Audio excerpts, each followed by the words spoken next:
شروع اللہ کا نام لے کر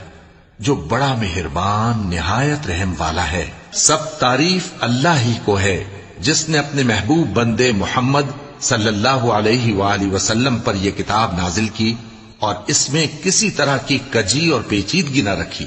بلکہ سیدھی اور سلیس اتاری تاکہ لوگوں کو عذاب سخت سے جو اس کی طرف سے آنے والا ہے ڈرائے اور مومنوں کو جو نیک عمل کرتے ہیں خوشخبری سنائے کہ ان کے لیے ان کے کاموں کا نیک بدلہ یعنی بہشت ہے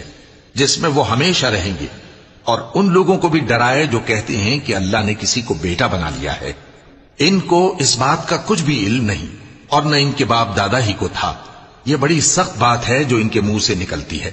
اور کچھ شک نہیں کہ یہ جو کچھ کہتے ہیں محض جھوٹ ہے۔ اے پیغمبر، اگر یہ اس کلام پر ایمان نہ لائیں تو شاید تم ان کے پیچھے رنج کر کر کے اپنے تئیں ہلاک کر دو گے۔ جو چیز زمین پر ہے ہم نے اس کو زمین کے لیے زینت بنایا ہے تاکہ لوگوں کی آزمائش کریں کہ ان میں کون اچھے عمل کرنے والا ہے، اور جو چیز زمین پر ہے ہم اس کو نابود کر کے بنجر میدان کر دیں گے۔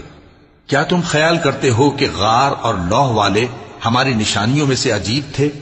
جب وہ نوجوان غار میں جا رہے تو کہنے لگے کہ اے ہمارے پروردگار، ہم پر اپنے ہاں سے رحمت نازل فرما اور ہمارے کام میں درستی کے سامان مہیا کر۔